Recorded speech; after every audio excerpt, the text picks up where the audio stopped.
Hey guys, what's going on? It's Ben here, and today I'm bringing you the 6 distinctive styles of Survivor winners. So, in the show Survivor, there's a lot of different types of players, and there's a lot of different types of winners too. And not everyone wins in the same way. You could win based on one of the 3 pillars of the game, which are basically strategy, winning challenges, or having a strong social game. And it's really interesting to see the unique blend that every Survivor player can bring, and ultimately what dynamic the winner has to have to win a certain season, because it's not always the same based on the people that are playing the game and how the jury responds to what the Survivor has done. So I'm going to go through all 6 types, and I'm going to go through some of the winners of various seasons and categorize them based on which type of winner I think they are. Not everyone is distinctively one. I think that a few can be hybrids of a couple of different types put into one. And first, I'm going to start off with what I would consider the lower tier of types of winners, and then I'm going to transition to what I think are the higher tier, or like the more strong players and how they won. So the first tier I think that we have is someone who wins based on there being no threats left in the game, or just having the jury has to choose someone to win, and they won based on that. So I think what I mean by this is that maybe at Final Four or Final Five, the remaining players voted out what would be the biggest threat in the game, the person most likely to win.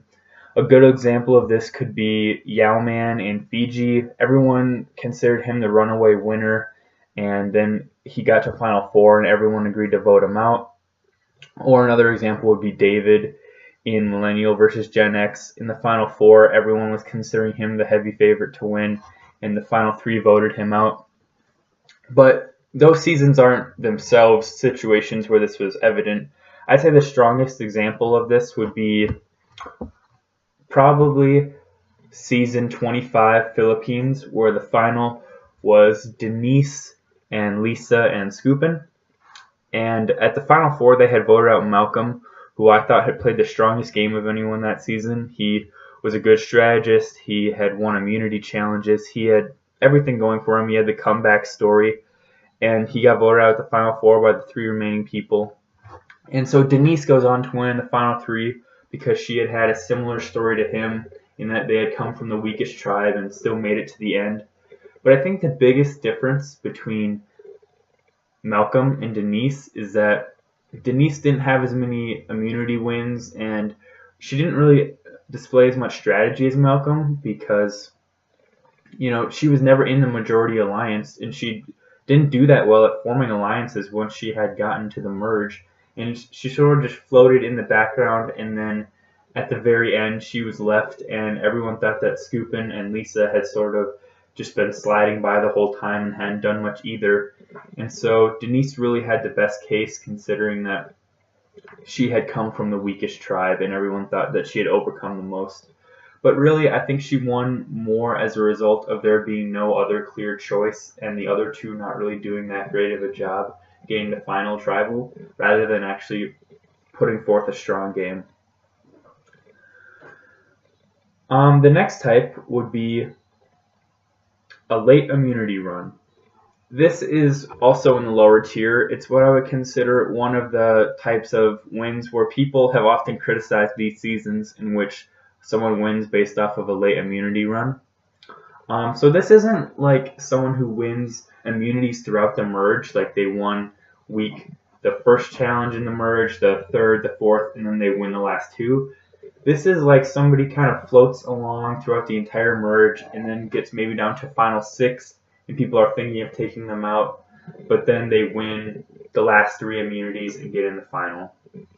These players didn't necessarily do that much. They were in the background most of the game, but because of possibly a recency bias, people remember the most recent thing that happens, and when they've won the immunities, everyone thinks that they should win. So they win based on that and not based on playing a complete game, but just playing the best most recently. The third type of style for what I would consider the lower tier is what I call the interior of the alliance game. This is a better game than the other two that I've listed, but it's still not in the strong tier in my opinion. What is meant by this is that this player did not find idols to get them to the end. They didn't win immunity challenges. The bulk of what they did to get to the end was just who they strategized with and the fact that they were able to get into the majority alliance early and just stick with it the whole time. What I mean by saying the interior of the alliance is that you can be in an alliance of 6, but if you are a clear target, then people will want to get you up before the final. But in the case, the most prominent person I can think of in this case who was always in the interior of alliance was Sophie in South Pacific. If you think about that, the figurehead of her alliance was always Coach, and if someone was going to try and get someone out from that alliance, they were going to try and get Coach out, and Sophie was never really the target. So that would be a good example of somebody who was always in the interior of an alliance and was always in the majority. So they basically coasted safely to the end, and at the end they would claim that their hallmark to winning was their strategy. But really, I don't think their strategy was as strong because they didn't find idols and use them properly. And really, all they did was make sure that they were on the right side of the numbers. And obviously, they weren't a flipper, so they didn't have that going against them. So the next type of person we have here is what I like to call ride a dislikable threat to the end, or another less soft way of saying that would be to be a goat. Okay, so goats don't often win in Survivor, and people frequently crucify them at Final Tribal. Some good examples of goats that have got roasted at Final Tribal are Philip Shepard or Natalie in Redemption Island, or Monica in Blood versus Water. There's a lot of cases of just regular old goats not winning at the end, but I think a special type of goat is one that gets to the end with a dislikable person and wins. Now, there are not too many cases of this, as people generally are able to put the game aside and just pick the winner based on the credentials of how they played the game, but there are certain circumstances where the person that's maybe made the most moves and is the biggest threat is so dislikable that in the end they just pick the person that was with them the whole time, and they win purely based on that and not based on really making any moves. So that's the lower tier I have of types of Survivor winners. And now the upper tier is what I would consider people who really played well. They probably got, I would grade them as getting A's or A minuses as far as winning the game. So they performed extremely well. So the first type of that is what I would call the strong strategy winner. So these are people who repeatedly found idols, repeatedly played them in the right scenarios. They always had a strong alliance. Maybe not always, but throughout the game they had a strong alliance. They figured out who to vote out, and they generally just did a great job of making sure that they always were doing everything at the right time and were never caught off guard. And ultimately, people in the end usually reward them because they often make a pitch at Final Tribal that goes along the lines of, "I hope that you remember that this is a game." That's a line that's often said when a person has played a strong strategy game because they want the jury to remember that it is ultimately a game and that they should be rated based on how they strategized rather than their personal connections. So that's the first type of strong player. The second type would be what I call the perfect game. The perfect game is less rare than you would think. I think that the perfect game comes up every so often in Survivor. It's not like it comes once in a series of the show. It's happened multiple times, I would say. What I mean by perfect game is somebody wins immunity challenges at the right time. They find idols and use them properly. They form good alliances that hold throughout most of the game. And then at the end, no one is really thinking of voting them out because they just haven't been on the radar because that's how good their social game has been. And they don't make enemies on the jury.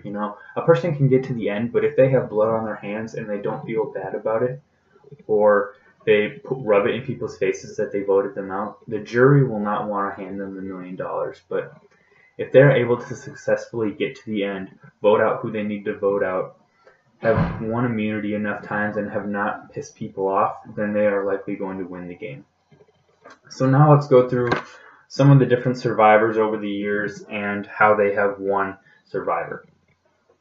So first, we're going to start where it all started off, Richard Hatch. I would say that Richard is in the strong strategy category. I don't think that he played a perfect game in that, when you look at how he played the game, he had people that disliked him. So he can't have played a perfect game if he had formed, I don't want to say enemies, but there was definitely some pushback to him winning, even though he played a strong strategy game. He was the founder of the concept of the alliance. That has to give you a strong strategy. He did not win the final immunity challenge, which I think would have, if he could have won that, I might consider him for a perfect game. But because he didn't do that, I'm going to say that he just had a strong strategy game. He had it all on Kelly Wigglesworth she had it all the control in her hands on whether she wanted to bring him or Rudy to the final, and she decided to bring Richard. That's how strong his social game was. He convinced somebody to bring him, who was the biggest threat to the end. So that really, I think, shows why Richard played a strong game, and about as strong as you can get without being perfect, because although he played it strong strategy and social game with Kelly, he played it weak in other scenarios when he would blindside people to vote them out, and they didn't like him come the end of the game. Okay, moving on from that, I'm going to skip forward to Season 12, Exile Island, and we're going to go with Aris. Now, in my opinion, Aris is somewhat of a hybrid in that he's what I would say is a combination of interior of the alliance and someone has to win or there's no threats left. So throughout all of the season, Terry Dietz dominated the game. He won a string of immunity challenges at the end and throughout the merge. And people wanted to get him out the whole time. And then finally at the end, he doesn't win one, and Danielle and Aris vote him out. And so in the finale, it's Aris and Danielle. Now, neither of them played an amazing game by any means. I think that both of them survived by being in the interior of their alliance. And when they merged, everyone was looking at Shane as the figurehead of that alliance. So if a blindside was going to happen, Shane was going to be the one taken out. So Aris was always at the interior of the alliance. He didn't win many immunity challenges, so people weren't looking at him as a physical threat as much because Terry was always beating him out. So he was considered an alright physical player, an alright strategist in that he had a good alliance, and he won the game more so because there was a lack of people there and because he had always been safe in his alliance rather than going out and making some big bold move. Alright, moving on to Season 13, Cook Islands. This is one of my favorite seasons of the show, and I think that the winner is, again, in the strong strategy but not perfect game. So he's in the upper echelon of winners. Yule. I think that Yule did an amazing job in that he not only got the idol and used it wisely, but he didn't use it in that he played it. He used it in that he got people over to his side and coerced them into voting the way he wanted based on having it. So he gets Jonathan Penner to go over in the critical 4-5 vote where they flipped the tables on him. And they got out Nate first, and then they eliminated that whole alliance. But the critical part of that game was that they got Penner out before the final 5. Because Yule saw that Penner was very convincing in the way he talked, and he was able to get him out at the 7. So then it was still a 4-2 advantage over the other guys, and they could easily get rid of him. Now, I'm going to say here that the reason that Yule did not play a perfect game is because although he was good socially, people liked him, and he did amazing strategically, probably one of the best strategic games there's ever been. He really was an underachiever physically. I thought that Yule, when I saw him, this really big, strong guy, I thought that he could run through the game and control every facet of it, but he did not win individual immunity in a challenge once. Ozzy continually kept coming up with them. And I think the fact that he allowed Ozzy to get to the final 3, is the reason why he didn't play a perfect game. He only won the vote 5-4. Although he played this incredible strategic game, he allowed Ozzy to get to the end. And although he still beat Ozzy, proving that he played the better game and he deserved to win, I think he could have had a perfect game if he would have just let, not if he would have let, if he would have eliminated Ozzy earlier on, because then there would have been no question between him and Sundra who would have won the game. Alright, moving on from Yule, we have Earl next from Fiji. Earl, I would say, is in the lower echelon of winners. He's sort of a hybrid though too. He has some of the strong strategy, but a lot of what he has is back to the no threats left category. So he was the one who I talked about who helped eliminate Yao Man at the Final Four. So that eliminated what would have been the clear-cut winner, because if Yao Man would have got to the final, everyone was voting for him. But he didn't. And so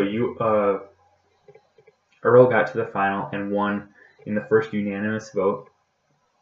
And I think he honestly deserved it, because although I said that he was a hybrid of that weaker category, the other half of that was strong strategy. And, he found idols. He used them well. He had good strategy in that his alliance with Yao Man was smart, and he helped Yao Man find his immunity idol. And also, he was never in danger. He says it in his final tribal, but his name was never written down, which is an amazing feat that he was able to stay under the radar. And from that sense, he was almost an interior of the alliance, at the interior of his alliance as well, in that people were never thinking of voting Earl as much as Yao Man. Yao Man was constantly on the chopping block, whereas Earl was always safe behind him, essentially. So Earl's one of my personal favorite survivors, just because I think that he played the game a lot like how I would play the game, but he did not play a perfect game. I would not even say he played a definitively strong game. He played an average game, but he had really good timing in that he was not afraid to vote Yao Man out, because he knew he wouldn't be chastised, because as he says in the final tribal, Yao Man, if I wouldn't have voted you out, I would not have won the game. So I respect that from Earl. Okay, moving on to China, season 15, a very strong winner. I'd say that Todd might be our first sighting of a perfect game out of the ones I've listed. Todd had a lot going for him. He won immunity challenges. He had a really strong alliance from the get-go on day one. And he pulled off blindsides great. And he found immunity idols. Although the one caveat is that he gave his immunity idol to James at one point. He was still able to eliminate James from the game and cover up for that small snafu. So I would say that he played a perfect game. You really can't identify anything that he did wrong. I think that some people may say that him going to the final with Amanda makes him weaker because she essentially played the same game as him. But I would say that Todd was really the catalyst of that alliance because he found the idols. And although the idea to blindside James came from Amanda, Todd was really a driving force on most of the votes to get people out. So I would give it to Todd as really the driving force behind the alliance. And I just can't really find a problem with it. There wasn't a big social hiccup that he had because he did pull the whole I hope you remember it's a game thing. And people they respected that, and they did remember it was a game. So he did get somewhat fortunate in that he didn't have a bitter jury. So because of that, I would say he played a perfect game. Alright. Season 16, Fans vs. Favorites, Micronesia. Pretty good season. The Black Widow Brigade. Lots of fun stuff. We have Parvati winning this season. And again, back-to-back, Amanda got to the final and lost to Parvati this time, though. I think that Parvati played a strong game. I think that she's definitely in the upper echelon. I think that she's a hybrid between a perfect game and a strong strategy game. I guess I'm leaning towards putting her in a strong strategy game because I don't think she played perfect in that. Really, if you think about it, her and Amanda played almost the same game, except Parvati played a lot better socially than Amanda did.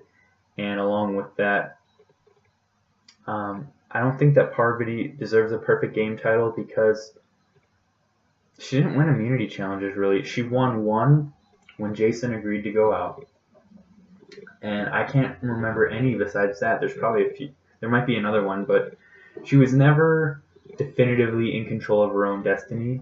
And the biggest move of that season that everyone remembers is Eric giving up his immunity necklace to give to Natalie, but she was not even part of that. It was Sari who convinced him to give it up. So I think that she played a strong game, and that she was always in the best alliance, and that she formed the Black Widow Brigade. And she's very coercive and played a good social game, but I'm just not going to give her that perfect title because I feel like going into the finale, I wasn't saying to myself, oh, Parvati's won it. I was saying this is about 50-50. I think that Parvati's played a little bit better, but anyone could win. And the final vote was 5-3, so it wasn't that definitive. All right, moving on. Season 17, yeah, okay. Gabon. Lots of people consider this one of the worst seasons of the show. I have some strange fondness for it. I kind of liked the group of characters. They were a lot of oddballs and outcasts, but I thought that they were fun. This season, Bob Crowley won, the science teacher from Maine, and I think that he is a great example of a combination of a late immunity run type of winner, and also who's going to win, who's left, there are no threats type of hybrid between those two. When you look at Bob, he won about, I want to say, the last 4 immunities, which was great. He also, at the same time, was just there. He didn't make big moves ever. He had next to no strategy. In the final tribal council, when they asked him, what big moves did you make? He said, I don't think I had to make big moves because I was never on the chopping block. You can't get closer to no strategy than that. So I think that, a lot of people say that Bob is one of the weaker players to ever win the game, and I would definitely agree with that. I don't think that he played a strong game whatsoever. Also, though, he was a threat going down the stretch, and every time his neck was on the line, he won immunity, so that has to be respected too. But a big part of why he won was that Sugar, who I think probably should have won that season, played a terrible social game, and no one wanted to vote for her at the end. And they looked at her and said, you played good strategically, but we all hate you.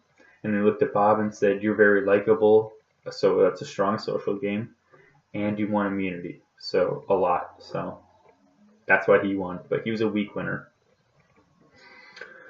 Moving on, season 18, JT. JT is a fun one. I think that JT, you could say, played a perfect game. I think that he won immunity challenges at the right time. He had a strong social game, and he had a strong strategic game in that he got together with Steven right away, and they were just a powerhouse partnership, and they rode each other to the end. And ultimately, I think by choosing Steven to go to the final with him over Aaron, he really solidified a strong social game in that he was always kind of banking on his farm boy, good old boy, honorable, truthful mentality, and by bringing Steven, he upheld that, and so that really reinforced his social game.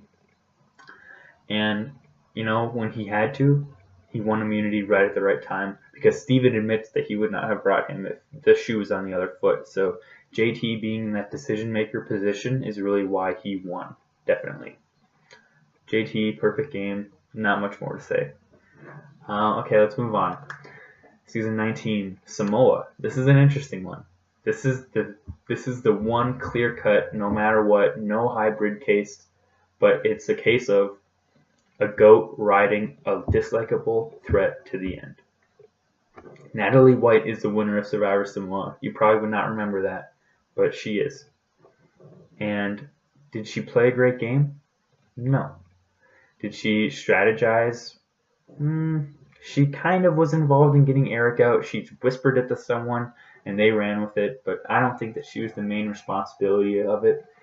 So I'm not going to give her credit for a strong strategic game. What she did well was she got in an alliance early with Russell, who actually chose her for his alliance. So really, it was Russell's strategic game that got her to the end. But either way, Natalie won. And she only won because people didn't like Russell, because he was a jerk the whole time.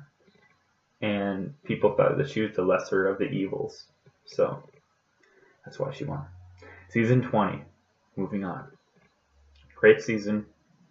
Might be my favorite season of Survivor. One of the few I've watched multiple times because of how much I liked it. Winner is Sandra. Sandra is riding the dislikable threats to the end. Sandra got to the end with Parvati and Russell. No one likes Russell, so she had a 1 and 2 shot at that point.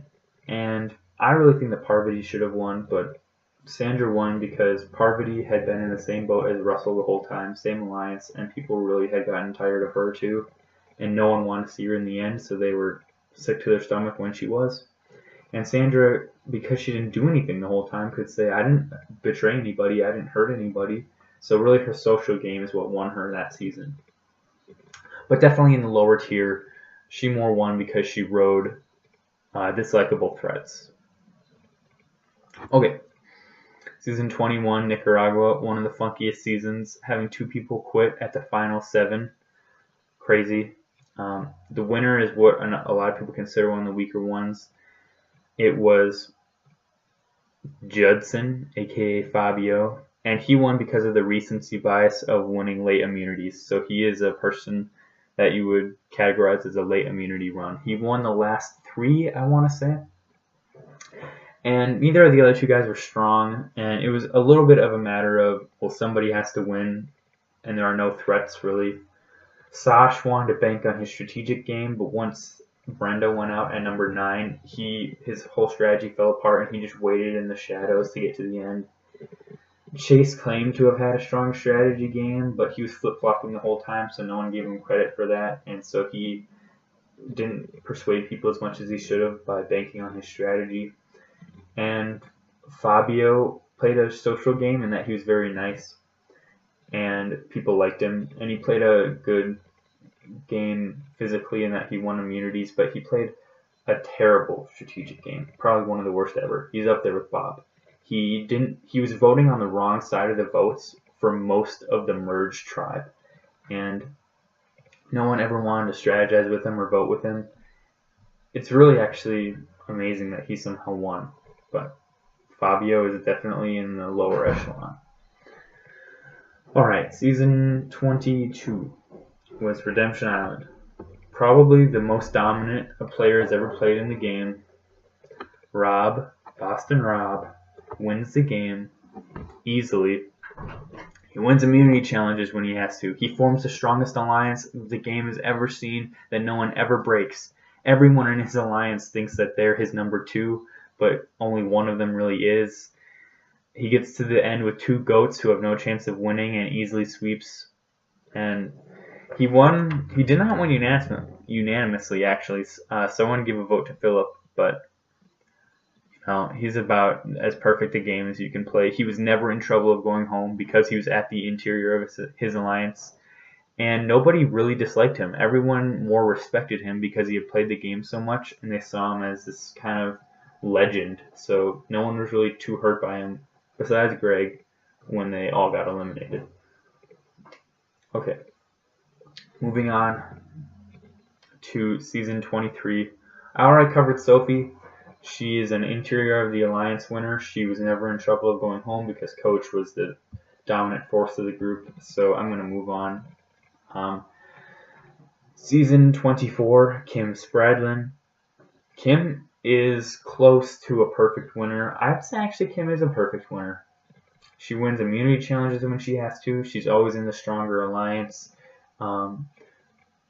Maybe the only thing that would hold her back from being a for sure strongest person is that people were trying to get her out throughout the game. Troy Zan lobbied very hard to get her out, but he didn't. But that's the thing that I think holds her back from being a definitive perfect winner, is that people realized that she was a threat. You know, Boston Rob, people realized he was a threat, but really at no point did anyone ever try to get him out. Whereas Kim, people were trying to get out, but she just won immunity challenges right at the right time that she didn't have to. She did not find any idols, though. I don't know if I mentioned that to Rob, but he found idols at the perfect time. But Kim never had any idols. Oh, no, she did have one. She had one. But she never really had to play it, so Kim did great. Really fun person to watch on Survivor. Season 25, we already covered with Denise. 26, I would say Cochran. Cochran is the winner. I'd say he might have played a perfect game. I don't recall if he found any idols, but he was always in the majority alliance. He won immunity challenges. Everyone liked him. He really had something to put into each of the categories as far as gameplay, social game, and strategy when it came down to having to explain that final tribal. And I think the biggest part for him was he brought goats to the final, so no one was going to vote for the other two, and no one disliked him. So in that case, he did really well. 27, Tyson.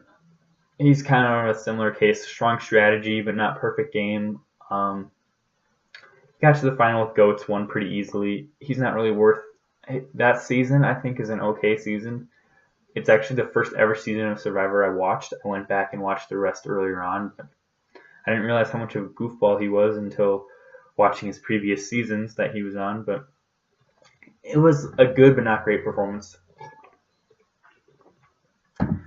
He just, I don't know. It didn't come off as me saying, oh, I thought that he would win, but it just didn't have that same type of dominance that someone like Rob or Cochran. I guess I never thought for sure Cochran would win, but somehow when you got to the end, you knew for sure. Same with Tyson, but I don't think Tyson played a perfect game. I'm just not going to go there because Monica could have flipped at the 5 and he would have gone home. He was not completely in control of that situation. So he relied on somebody else ultimately at that final 5 to get to the final because she didn't flip. Season 28, Tony. Tony did not play a perfect game, even though he's one of my favorite winners ever, and everyone says that he's one of the best winners ever. He played a strong strategy game. He found idols. He won immunities. He played idols at the perfect times. He blindsided people. He got everyone in the right situation, and he actually, I guess I'm not going to say he played a good social game because a lot of people at the end really didn't like him, but actually, if you think about it, he did play a strong social game because in the end he said, I hope you realize it's a game. And everyone did. Everyone thought to themselves, yeah, it's a game. And they ended up voting for him because he did play the best. He also somehow bamboozled Wu into voting for him. No, into keeping him, not voting for him. Wu was at the final 2. Everyone said, Tony's the biggest threat. You need to get Tony out. And Wu thought to himself, I'm going to keep the guy I've been aligned with the whole time because I'm going to play a loyalty game. If Wu would have cut Tony's neck, he would have gotten the final and won. But he got in the final and lost because he kept Tony. So because Tony's fate was not in his own hands at the final tribal, the penultimate tribal, I don't think that he gets a perfect game because if he would have gotten a perfect game if he wins that final immunity challenge and he doesn't have to have all of his fate hang in Wu's hands. Okay, moving on to, let's see here. Season 29, Natalie. I'm going to skip that one. It's a pretty forgettable season. Season 30, Mike Holloway. He had a late immunity run. He won 5 of the last 6, and the one time he didn't win, he played an idol. So I would say that he's actually in the lower echelon, as amazing as that is, because if he loses one immunity, he's off. He's done. So he won, but he actually played a weak social game and a very weak strategic game in that he just blew up everyone's plans and then everyone hated him after that. But he got to the final and everyone respected it and won. He's essentially what Terry Dietz would have been if Terry Dietz would have won the last immunity and gotten to the final instead of Aris. 31, Jeremy Collins, perfect season.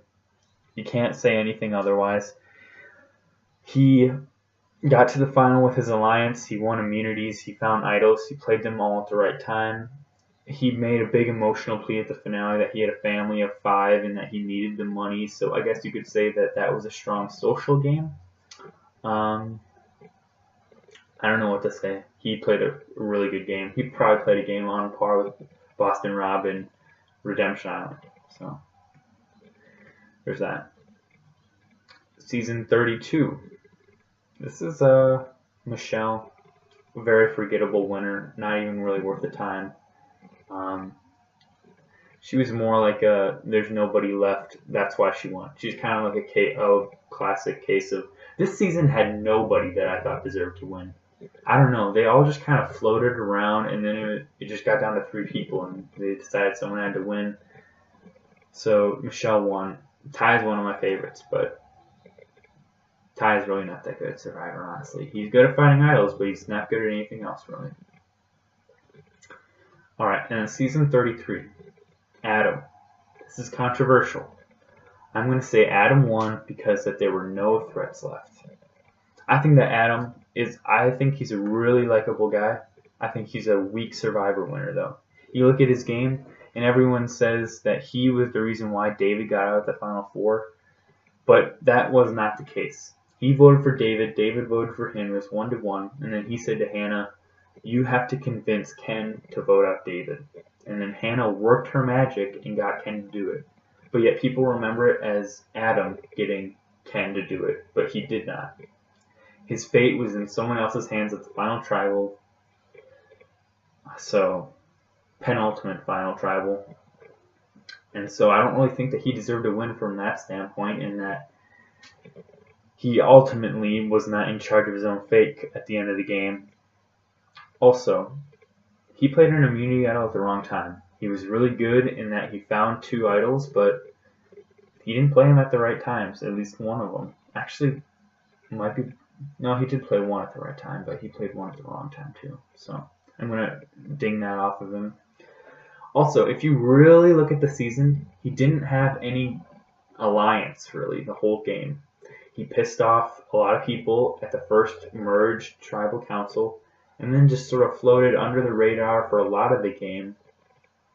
And when people were saying finally, oh, we have to get Adam out, we have to get Adam out, it was the final 5. It was the final 5 and the final 4 when people thought about getting him out.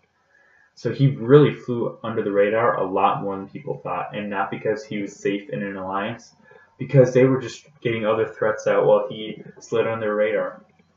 So he is a good example of winning because there's no threats left and you gotta vote for somebody. So yeah, that's me giving some examples of the different types of winners that there are in Survivor, and defining a few of the Survivor winners along the way and what type they are, whether it's one or a hybrid. Hope you guys enjoyed the video, and tune in next time. Bye.